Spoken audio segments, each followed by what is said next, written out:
Hi ಎಲ್ರಿಗೂ ನಮಸ್ಕಾರ. ನಾನು ನಿಮ್ಮ ಹಾಸನದ ಹುಡುಗಿ ಸೌಮ್ಯ. ಎಲ್ಲರೂ ಹೇಗಿದ್ದೀರಾ?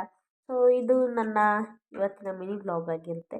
ಸೊ ನಮ್ಮೂರಲ್ಲಿ ಇವತ್ತು ಶನಿದೇವ್ರ ದೇವಸ್ಥಾನದ ಕಳಸ ಇದೆ. ಅಂದರೆ ರಾತ್ರಿ ದೇವಸ್ಥಾನದ ಪೂಜೆ ಜೋರಾಗಿ ನಡೆಯುತ್ತೆ. ಹಾಗಾಗಿ ಬೆಳಗ್ಗೆ ಬೇಗ ಎದ್ದು ನಮ್ಮ ಗೌರಿನ ಜೊತೆ ಮಾತಾಡಿಸ್ಕೊಂಡು ಪೂಜೆ ಎಲ್ಲನೂ ಮುಗಿಸ್ಕೊಂಡು ಊಟ ತಿಂಡಿ ಟೈಮ್ ಇತ್ತು. ತಿಂಡಿ ಟೈಮ್ ಇದ್ರೂ ತಿಂಡಿಗೆ ನಾನಿವತ್ತು ಕಾಯಿ ಚಟ್ನಿ ಮಾಡಿಬಿಟ್ಟು ದೋಸೆ ಮಾಡಿದ್ದೆ. ಬಿಸಿ ಬಿಸಿ ಅನ್ನ ರೆಡಿ ಇತ್ತು. ಕಾಯಿ ಚಟ್ನಿಗೂ ಜೊತೆ ಅನ್ನದ ಜೊತೆ ಕಾಂಬಿನೇಷನ್ ಸೂಪರಾಗಿರುತ್ತೆ. ನನಗಂತೂ ತುಂಬ ಇಷ್ಟ. ನೀವು ಯಾರಾದರೂ ಟೇಸ್ಟ್ ಮಾಡಿದ್ದೀರಾ? ನಿಮ್ಗೆ ಯಾರಿಗಾದ್ರೂ ಇಷ್ಟ ಅಂದರೆ ಕಮೆಂಟ್ ಬಾಕ್ಸಲ್ಲಿ ಕಮೆಂಟ್ ಮಾಡಿ. ಅದೆಲ್ಲ ಆದಮೇಲೆ ಸ್ವಲ್ಪ ಹೂವೆಲ್ಲನೂ ಪೂಜೆಗೆ ಬೇಕಾಗಿತ್ತು. ನಮ್ಮ ಮನೇಲಿ ಇವಾಗ ಸದ್ಯಕ್ಕೆ ಜಾಸ್ತಿ ಹೂವಿಲ್ಲ, ಹೂವೆಲ್ಲ ಖಾಲಿಯಾಗಿದೆ. ಹಾಗಾಗಿ ಇರೋವಂಥ ಹೂವಲ್ಲೇ ಅಡ್ಜಸ್ಟ್ ಮಾಡಿ ಹೂವೆಲ್ಲನೂ ಕಟ್ಟಿ ನನ್ನ ಮಗಳ ಜೊತೆ ಸ್ವಲ್ಪ ಹೊತ್ತು ಆಟ ಆಡಿದೆ.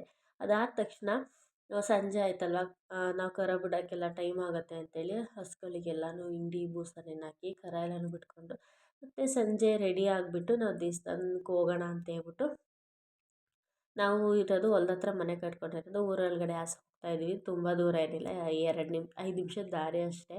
ಅದೆಲ್ಲ ಆದ ತಕ್ಷಣ ನಾವು ಹೋಗೋಷ್ಟರಲ್ಲಿ ಪೂಜೆ ಮುಗ್ದಿರುತ್ತೇನೋ ಅಂದ್ಕೊಂಡಿದ್ವಿ. ಯಾಕಂದರೆ ಬೇಗನೆ ಏನೋ ಉದ್ಯೋಗ ಎಲ್ಲ ಸ್ಟಾರ್ಟ್ ಮಾಡಿದ್ರು. ಆದರೆ ನಾವು ಹೋಗಿ ಒಂದು ಅರ್ಧ ಗಂಟೆ ಆದಮೇಲೆ ಪೂಜೆ ಸ್ಟಾರ್ಟ್ ಆಯಿತು.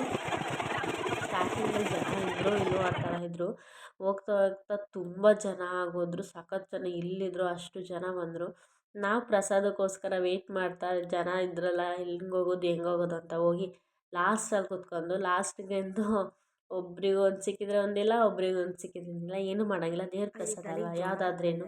ಹಾಗಾಗಿ ಸ್ವಲ್ಪ ಸಿಕ್ತಲ್ಲ ಅನ್ನೋ ಖುಷಿ ಮೇಲೆ ಹೋದೆ. ಇದು ಅವತ್ತಿನ ಮಾರನೇ ಬೆಳಗ್ಗೆ ವ್ಲಾಗು. ಬೆಳಗ್ಗೆ ಗೌರಿ ಎದ್ದು ನಮ್ಮ ಮನೆಯಲ್ಲಿ ಹೊಲ ಉಳ್ತಾಯಿದ್ರು ಮುಂದ್ಗಡೆ. ಅವರಿಗೋಸ್ಕರ ಟೀ ತಗೊಂಡೋಗಿ ಕೊಟ್ಟು ಬಂದು ತಿಂಡಿಗೆ ಇವತ್ತು ದೋಸೆ ಮತ್ತು ಸಾಗು ಮಾಡಿದ್ದೆ, ತರಕಾರಿ ಸಾಗು ಮಾಡಿದ್ದೆ. ಅದೆಲ್ಲ ಆದಮೇಲೆ ನನ್ನ ಫ್ರೆಂಡ್ ಬರ್ತಡೇ ಇತ್ತು. ಅವಳಿಗೆ ಬರ್ಡೇ ದಿವಸದ್ದು ಏನು ಕೇಕ್ನು ಸಹ ಕಟ್ ಮಾಡೋಕ್ಕಾಗಿದ್ದಿಲ್ಲ, ಒಂದೇ ಊರಲ್ಲಿದ್ರು ವಿಶ್ ಮಾಡಿದ್ದಷ್ಟೇ ಆಗಿತ್ತು. ಹಾಗಾಗಿ ಅವ್ಳ ಫೇವ್ರೆಟ್ ಜಾಮೂನ್ ಇತ್ತು. ಹಾಗಾಗಿ ಜಾಮೂನ್ ಮಾಡ್ಕೊಂಡು ಸರ್ಪ್ರೈಸಾಗಿ ತಗೊಂಡೋಗೋಣ, ಯಾವ ಥರ ರಿಯಾಕ್ಷನ್ ಮಾಡ್ತಾಳೆ ಅಂತ ಗೊತ್ತಾಗುತ್ತೆ ನೋಡೋಣ ಅಂತೇಳ್ಬಿಟ್ಟು ಹೋದರೆ. ಇಲ್ಲಿಂದ ಕಷ್ಟಪಟ್ಟೆಲ್ಲನೂ ಮಾಡ್ಕೊಂಡು ತಗೊಂಡು ಹೋದರೆ ಅವ್ಳ ರಿಯಾಕ್ಷನ್ ಚೆನ್ನಾಗಿರುತ್ತೆ ಅಂತ ನೋಡಿದರೆ ಅವಳು ನೋಡಿದ್ರೆ ಕುಂಭಕರ್ಣನ ಥರ ನಿದ್ದೆ ಮಾಡ್ಕೊಂಡು ಹೋದ ತಕ್ಷಣ ರಿಯಾಕ್ಷನ್ನೇ ಕೊಡಲಿಲ್ಲ. ಬೇಜಾರಾಗೋಯ್ತು. ಅಯ್ಯೋ ಚೈಲ್ಡ್ಹುಡ್ ಫ್ರೆಂಡು ಅಂತ ಹಿಂಗೆ ಕೊಡ್ತಾಳೆ ಆದರೆ ಅವಳು ನೋಡಿದ್ರೆ ಯಾವ ರಿಯಾಕ್ಷನ್ನು ಕೊಡ್ದಂಗೆ ಹಾಗೆ ಮಲಗಿದ್ಲು. ಏನೂ ಮಾಡೋಕ್ಕಾಗಲ್ಲ ಅಂತೇಳ್ಬಿಟ್ಟು ತಗೊಂಡೋಗಿರೋದನ್ನು ಕೊಟ್ಟು ಅವಳಿಗೆ ವಿಶ್ ಮಾಡಿ ಮನೆ ಕಡೆ ಹೊರಟು ಬಂದೆ. ಸೊ ಈ ವಿಡಿಯೋ ನಿಮಗೆ ಇಷ್ಟ ಆಗಿದರೆ ಲೈಕ್, ಶೇರ್, ಕಮೆಂಟ್ ಮಾಡಿ ಹಾಗೂ ಸಬ್ಸ್ಕ್ರೈಬ್ ಮಾಡೋದನ್ನ ಮಿಸ್ ಮಾಡ್ದಲೇ ಮರ್ತ್ಬಿಡಿ. ಟಾಟಾ ಬಾಯ್. ನೆಕ್ಸ್ಟ್ ವಿಡಿಯೋದಲ್ಲಿ ಸಿಗ್ತೀನಿ.